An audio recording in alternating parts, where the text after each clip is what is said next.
तो हेलो दोस्तों, स्वागत करता हूं आपके अपने YouTube channel the tricks world पर। आज बात करूंगा मैं प्राचीन इतिहास के बारे में, है ना। भारतीय इतिहास के बारे में आज जानकारी मिलने वाली है। और ये वीडियो जो है वो सभी कॉम्पिटिटिव एग्जाम के लिए, चाहे वो बीपीएससी हो, है ना, या फिर कोई भी स्टेट पीसीएस हो, किसी भी स्टेट का जो स्टेट पीसीएस एग्जाम हो या फिर यूपीएससी का एग्जाम हो, या जितने भी, है ना, रेलवे का हो, बैंक का हो, दरोगा का हो, वो सभी के लिए जो है जानकारी इस वीडियो में आपको मिलेगी। और मैं डेली एक वीडियो जो है हिस्ट्री का और जितने भी सब्जेक्ट हैं उन सभी को कवर करूंगा। लेकिन मैं पहले हिस्ट्री को पढ़ाने वाला हूं, तो डेली आपको एक वीडियो जो है हिस्ट्री पर आपको मिल जाएगा, है ना। तो इस वीडियो में जो हम हैं प्रारंभ से लेकर वर्तमान तक का जितने भी घटनाएं हैं, है ना, वो कवर करेंगे। ठीक है, देख सकते हैं कि सबसे पहला बात है कि भारत का इतिहास जो है हजारों वर्षों पुराना है। इसमें हिस्ट्री को 3 पार्ट में डिवाइड किया गया है। पहला प्राचीन भारत, दूसरा मध्यकालीन और तीसरा जो है आधुनिक युग, है ना, आधुनिक भारत में बांटा गया है। तो हम प्राचीन भारत के अंतर्गत क्या क्या पढ़ते हैं वो देखते हैं कि देखिए, प्राचीन भारत का जो टाइम पीरियड है वो 3300 ईसा पूर्व से लेके 700 ईसा पूर्व को हम मानते हैं। देखिए, प्राचीन भारत में हम लोग सिंधु घाटी सभ्यता से बात करते हैं, है ना। सिंधु घाटी सभ्यता जो कि इसका टाइम पीरियड होता है 3300 ईसा पूर्व से लेकर 1500 ईसा पूर्व को माना जाता है। देखिए, ये टाइम पीरियड पर कभी फोकस नहीं करने का होता है, क्योंकि अलग अलग रिसर्चर जो हैं वो अपने हिसाब से अलग अलग डेट को मेंशन करते हैं। जैसे एनसीईआरटी पढ़ेंगे, है ना, तो कुछ और डेट मिल जाएगा। लूसेंट पढ़ेंगे तो कुछ और डेट मिलेगा, या और अदर कोई जो किताब है ना, पढ़ेंगे वो आपको अलग अलग डेट मिलता है ना। तो आगे देखेंगे कि यह भारत की पहली प्रमुख सभ्यता थी जो वर्तमान में पाकिस्तान और पश्चिमी भारत में स्थित है ना। प्रमुख नगर इसके बारे में देखेंगे, सिंधु घाटी सभ्यता के बारे में कि हड़प्पा, मोहनजोदड़ो, लोथल, कालीबंगा, है ना, ये सब के बारे में अध्ययन करेंगे जब भी हम सिंधु घाटी सभ्यता का जो पाठ है वो पढ़ लेंगे, है ना। देखिए कि आज मैं खास नहीं बताऊंगा, बस ये बताने वाला हूं कि हिस्ट्री पढ़ें कैसे और हिस्ट्री में क्या क्या पढ़ा जाता है ना। और वो सारा डायग्राम मैं आज इस वीडियो में दे रहा हूं। देख सकते हैं कि उन्नत नगर नियोजन के बारे में जानेंगे। जल निकासी अच्छी थी, है ना, और व्यापार और लिपि का विकास बहुत अच्छा था, है ना, बहुत उन्नत था। यहाँ व्यापार ही बहुत, ट्रेड भी बहुत उन्नत था और लिपि भी बहुत उन्नत थी, है ना। यहाँ का जो लिपि था फ्रेंड्स वो चित्रात्मक थी, है ना, चित्रात्मक। आगे देखते हैं, देखिए ये जो फिगर है वो आपको ये सिंधु घाटी सभ्यता को दर्शाता है। आगे देखेंगे कि इसके बाद सिंधु घाटी सभ्यता के खत्म होते ही हम वैदिक युग पर आ जाएंगे, वैदिक काल में आ जाएंगे, जो कि माना गया है 1500 ईसा पूर्व से 600 ईसा पूर्व को माना जाता है। ठीक है, इन कालों में वेद की रचना की गई है, जो चारों वेद हैं, इसीलिए इस युग को वैदिक काल कहा गया है। देख सकते हैं कि इस काल में आर्यों का आगमन हुआ और वेद जो कि ऋग्वेद, सामवेद, यजुर्वेद और अथर्ववेद की रचना हुई, इसीलिए हम इसको वैदिक काल कहते हैं, है ना। इसमें समाज के 4 वर्णों में बांटा गया था, जिसमें लिखा गया है कि ब्राह्मण, क्षत्रिय, वैश्य और शूद्र, है ना। वे ऋग्वेद के, देखिए ऋग्वेद के 10वें मंडल में जिसका नाम पुरुष सूक्त है, उसमें जो समाज को 4 वर्णों में बांटा गया है, ब्राह्मण, क्षत्रिय, वैश्य और शूद्र, है ना, उसका भी अध्ययन करेंगे। और राजतंत्र का उदय हुआ और महाजनपद का विकास हुआ, इसके बारे में भी पढ़ेंगे। आगे देखते हैं कि महाजनपद के बारे में हमको क्या क्या अध्ययन करना है फ्रेंड्स। कि देखिए महाजनपद, तो इसमें बौद्ध धर्म और जैन धर्म को हम पढ़ लेंगे, उदय और, है ना, इसके उदय के बारे में पढ़ेंगे, जो कि 6ठी शताब्दी ईसा पूर्व और से लेके 300 ईसा पूर्व यानी कि 300 बीसी को के बीच का जितना भी काल है, जितना भी टॉपिक्स है वो हम कवर करेंगे। और इसमें टोटल 16 महाजनपदों का विकास होता है, जिनमें मगध, कौशल, वज्जी प्रमुख थे। इनके बारे में भी अध्ययन करना है ना। आगे देखेंगे कि गौतम बुद्ध, है ना, गौतम बुद्ध ने बौद्ध धर्म और महावीर स्वामी ने जैन धर्म का प्रचार किया और चाणक्य यानी कि कौटिल्य ने अर्थशास्त्र लिखा। ये सभी टॉपिक को हम इस वीडियो में कवर करेंगे, है ना। डेली आपको ऐसा नहीं है कि 4 दिन में पूरा हिस्ट्री जो है वो खत्म हो जाएगा, है ना। बहुत सारी क्लासेस आएंगी और जितने जो भी मटेरियल आपको कोचिंग्स में प्रोवाइड किया जाता है वो मटेरियल आपको यहाँ पर इस यूट्यूब चैनल पर मुफ्त में फ्री में मिलेगी, है ना। तो आप डेली एक क्लास आपको मिलेगा तो आप डेली देख सकते हैं और तैयारी को जारी रख सकते हैं। आपको कहीं भी कोई भी इंस्टीट्यूट में जाने की जरूरत नहीं है। और आगे देखते हैं कि चौथा नंबर पे देखेंगे तो मौर्य साम्राज्य के बारे में पढ़ लेंगे। वो जैसे ही खत्म होगा तो फिर इसके पहले भी बहुत सारे राजवंश हैं उसको भी कवर करेंगे, जैसे हर्यक वंश हो जाता है, शिशुनाग वंश हो जाता है ना, नंद वंश हो जाता है। फिर आता है मौर्य साम्राज्य।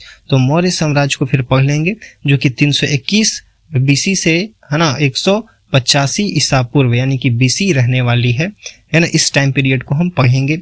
चंद्रगुप्त मौर्य ने पहला विशाल भारतीय साम्राज्य स्थापित किया था और अशोक महान ने कलिंग युद्ध के बाद बौद्ध धर्म को अपनाया, इसे विश्व भर में फैलाया, है ना। कलिंग युद्ध के बारे में जानेंगे। देखिए अशोक जो था चंद्रगुप्त मौर्य का जो था पोता था, है ना, और मौर्य वंश का संस्थापक जो था वो चंद्रगुप्त मौर्य थे, है ना। इन्होंने अपना जो साम्राज्य थे, इनके गुरु जो कि चाणक्य थे, उनके जो हेल्प से है ना, उनसे शिक्षा लेकर अपना बड़ा साम्राज्य बनाया था। देख सकते हैं कि आपको जो भी दिख रहा है ये ब्लू कलर का एरिया वो मौर्यन, है ना। ये जितने भी आपको ब्लू कलर का जो एरिया दिख रहा है ये मौर्य साम्राज्य का, ये टोटल इस पे रूल करता था। मौर्य साम्राज्य के शासक इस पे टोटल रूल किया करते थे, है ना। इस सभी के बारे में आपको अध्ययन कराया जाएगा इस टॉपिक में। फिर उसके बाद आता है मौर्योत्तर काल और फिर आ जाता है गुप्त काल, है ना, जो कि 319 ईस्वी से लेकर और 550 ईस्वी तक को देखने को मिलेगा। इस युग को स्वर्ण युग कहा गया है फ्रेंड्स, है ना। गुप्त काल को स्वर्ण युग को कहा गया है। देख सकते हैं कि सम्राट चंद्रगुप्त प्रथम ने और समुद्रगुप्त और चंद्रगुप्त द्वितीय जो कि विक्रमादित्य के शासन काल में कला, विज्ञान और साहित्य का, है ना, स्वर्ण युग रहा, क्योंकि इसी काल में स्थापत्य, है ना, विज्ञान और साहित्य काफी अपने चरम पे थे, है ना, काफी अच्छे कंडीशन में थे, इसीलिए इस युग को स्वर्ण युग कहा जाता है। फिर आगे देखेंगे कि इसी काल में आर्यभट्ट ने सूर्य और खगोल शास्त्र में योगदान दिया था। नालंदा विश्वविद्यालय की स्थापना हुई थी इस काल में। और देखेंगे इसके बाद जब खत्म होते ही गुप्त काल और गुप्तोत्तर काल, है ना, वो खत्म हो जाता है। फिर चालू होता है मध्यकालीन भारत जो कि रहने वाली है 700 ईस्वी से 1700 ईस्वी तक, है ना, आपको मिलेगी, है ना। प्रारंभिक इसमें देखेंगे प्रारंभिक इस्लामिक आक्रमण के बारे में पढ़ लेंगे और दिल्ली सल्तनत के बारे में पढ़ेंगे जो कि 1206 से लेकर 1526 के बीच कोई रहने वाली है। फिर पढ़ेंगे महमूद गजनबी, मोहम्मद गौरी ने भारत पर आक्रमण किया, इसके बारे में। फिर कुतुबुद्दीन ऐबक ने गुलाम वंश की स्थापना की, कैसे की, है ना, वो पढ़ेंगे। और अलाउद्दीन खिलजी और मोहम्मद बिन तुगलक जैसे शासक हुए उसके बारे में भी अध्ययन करेंगे। फिर देखेंगे कि लोदी वंश का अंत बाबर द्वारा पानीपत के प्रथम युद्ध जो कि 1526 ईस्वी में हुआ था उसके बारे में पढ़ेंगे। पानीपत का पूरा युद्ध पढ़ेंगे, है ना, जो कि इब्राहिम लोदी और बाबर के बीच में हुआ था, जिसमें बाबर की विजय हुई थी और इब्राहिम लोदी की हार हो गई थी। उसके बारे में भी हम अध्ययन करेंगे। देखिए अभी इस वीडियो के माध्यम से बस मैं एक डायग्राम तैयार कर रहा हूँ कि हमको हिस्ट्री में क्या क्या पढ़ना होता है ना, तभी हिस्ट्री को आप समझ पाएंगे, अन्यथा उतना नहीं समझ पाएंगे, है ना। सबसे पहले आपको पता तो होना चाहिए कि हम हिस्ट्री पढ़ रहे हैं तो हमको पढ़ना क्या है, ठीक है। अभी फिर इसके बाद में मुगल साम्राज्य के बारे में देखेंगे जो कि पानीपत की प्रथम युद्ध जब हुई थी, है ना, जिसमें इब्राहिम लोदी की हार हो गई थी और जो कि मुगल साम्राज्य की स्थापना हो गई थी, है ना, बाबर ने किया था।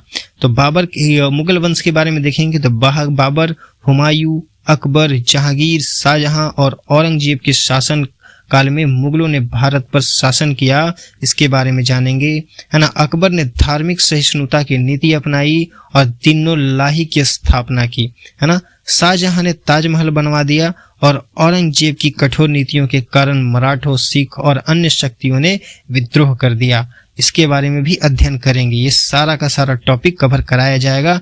आपको डेली एक वीडियो जो है एंशिएंट हिस्ट्री पर, मेडाइवल हिस्ट्री पर और मॉडर्न हिस्ट्री पर, है ना, ये तीनों क्रमबद्ध मैं खत्म करते आऊँगा। आपको कोई भी इंस्टीट्यूट ज्वाइन करने का जरूरत नहीं है। आपको इसी वीडियो चैनल पे आपको सारा मटेरियल फ्री में मिलेगा और प्लस जॉब अपडेट्स भी इस चैनल पे डाला जाता है। हमारे चैनल को सब्सक्राइब करें और बेल आइकन नोटिफिकेशन को दबा के रखें ताकि आपको हमारे वीडियो का सबसे पहला जानकारी आपके पास पहुंच जाए। देखेंगे कि आधुनिक भारत में मेडाइवल हिस्ट्री खत्म हो जाती है और सारा टॉपिक उतना ही बस कवर करना है। आपका जितना भी कॉम्पिटिटिव एग्जाम लिखा है भारत में, आप किसी भी एग्जाम में बैठे, आप नहीं क्लियर, है ना, एक भी प्रश्न जो है उसमें से नहीं छूटेगा। आधुनिक भारत में क्या क्या पढ़ना देख सकते हैं। 1707 से 1947 तक को आधुनिक भारत, है ना, और ब्रिटिश शासन जो 1757 से 1947 के बीच का बात है। पलासी युद्ध 1757 के बारे में पढ़ेंगे और बक्सर का युद्ध जो है 1764 के युद्ध के बाद, है ना, ब्रिटिश ईस्ट इंडिया कंपनी ने भारत में शासन स्थापित किया और 1757 का विद्रोह यानी कि पहली स्वतंत्रता संग्राम हुआ, लेकिन असफल रहा, है ना। जब यह असफल रहा तो भारत ब्रिटिश क्राउन के अधीन आ गया था। इसके बारे में भी हम अध्ययन करेंगे। फिर होता है 1885 में भारतीय राष्ट्रीय कांग्रेस की स्थापना होती है और महात्मा गांधी, भगत सिंह, सुभाष चंद्र बोस, चंद्रशेखर आजाद जैसे नेताओं ने स्वतंत्रता संग्राम का नेतृत्व किया। फिर आता है 15 अगस्त 1947 को भारत को स्वतंत्रता मिलती है और आगे देखेंगे कि स्वतंत्र भारत 1947 से लेके अब तक वर्तमान में जो भी घटनाएं हुई हैं उन सभी को हम पढ़ेंगे। तो ये सब में क्या क्या टॉपिक आता है देखिए जरा एक नजर इधर भी कि, है ना, 1950 जो कि भारत गणराज्य बन गया था, संविधान लागू हुआ था 26 जनवरी 1950 को। आगे देखते हैं तो 1962 में जो भारत चीन युद्ध हुआ उसके बारे में, और 71 में भारत पाकिस्तान के बीच में युद्ध होता है और बांग्लादेश का निर्माण होता है ना। 1991 में आर्थिक उदारीकरण और वैश्वीकरण आता है और 2014 में digital India, make in India जैसी योजनाओं की शुरुआत होती है। 2020 से लेकर 23 तक आत्मनिर्भर भारत और नई शिक्षा नीति लागू होती है ना। इसी तरह से मैं इस वीडियो में पूरा प्राचीन इतिहास जो कि सिंधु घाटी सभ्यता, है ना, इंडियन वैली सिविलाइजेशन से लेके 2024 तक जितने भी घटनाएं हुई हैं उस सभी को पढ़ाने वाला हूं, है ना। निष्कर्ष क्या निकलता है इस वीडियो से देख सकते हैं कि भारतीय इतिहास कई महान सभ्यताओं, साम्राज्यों, आंदोलनों से भरा हुआ है जिसने भारत को एक समृद्ध संस्कृति विरासत वाला राष्ट्र बनाया है। ठीक है, तो thanks for watching this video. मैं डेली एक वीडियो हिस्ट्री पर लाया करूंगा, है ना, जो कि आपका जितना भी एग्जाम है सारा एग्जाम को कवर किया जाएगा। जितने भी ऑल कॉम्पिटिटिव एग्जाम को कवर किया जाएगा। तो बने रहें हमारे इस वीडियो के साथ, है ना, और thanks for watching this video.